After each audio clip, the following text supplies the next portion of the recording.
రాష్ట్ర వ్యాప్తంగా ప్రభుత్వం మద్యం దుకాణాల అవుట్లెట్లలో పనిచేస్తున్న సూపర్వైజర్లు, సేల్స్మెన్లకు ఉద్యోగ భద్రత కల్పించాలని, వారి కుటుంబాలు రోడ్డున పడకుండా చూడాలని నూతనంగా బాధ్యతలు చేపడుతున్న ముఖ్యమంత్రి నారా చంద్రబాబు నాయుడుకి సిపిఐ జిల్లా కార్యదర్శి తాటిపాక మధు విజ్ఞప్తి చేశారు.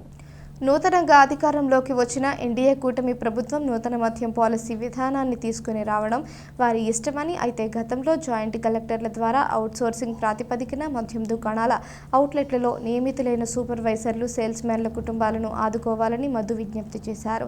రాష్ట్ర వ్యాప్తంగా ఉన్న మద్యం దుకాణాల్లో 12,000 మందికి పైగా పనిచేస్తున్నారని తెలిపారు. ప్రజల సంక్షేమాన్ని కాంక్షిస్తే ప్రభుత్వంగా నూతన ప్రభుత్వం ఉండాలని, అదే ఒరవడితో అవుట్సోర్సింగ్ ప్రాతిపదికన నియమితులైన వారికి ఎటువంటి ఇబ్బందులు లేకుండా చూడాలని కోరారు. 12,000 మంది కుటుంబాలతో రోడ్డున పడి ఆర్థిక ఇబ్బందులు ఎదుర్కోవాల్సి రావడం అనే విషయం నూతన ప్రభుత్వానికి కూడా మంచిది కాదన్నారు. కొత్తగా రాష్ట్ర ప్రభుత్వం రేపు ఏర్పడబోతుంది.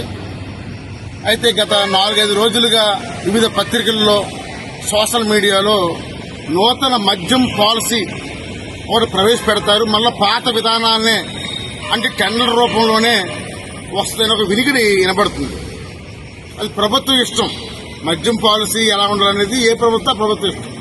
కానీ గత ప్రభుత్వం మద్యం దుకాణాల్లో పనిచేస్తున్న రాష్ట్రంలో సుమారు 12,000 మంది సూపర్వైజర్లను, సేల్స్మెన్లను, డిగ్రీ అర్హత కలిగిన వారిని జాయింట్ కలెక్టర్ ఆధ్వర్యంలో నిర్వహించబడింది. కానీ మరి అందరూ కూడా గత 5 సంవత్సరాలుగా నిబద్ధతతో పనిచేస్తున్నారు అవుట్ సోర్సింగ్ కింద. ఇప్పుడు ఈ కొత్త ప్రభుత్వం ఏర్పడిన మద్యం పాలసీ మార్చేస్తే వీళ్ళ బతుకులతో పాటుగా వీళ్ళు నమ్ముకున్న కుటుంబాలు, ఒక 40,000 కుటుంబాలు రోడ్డున పడతాయి.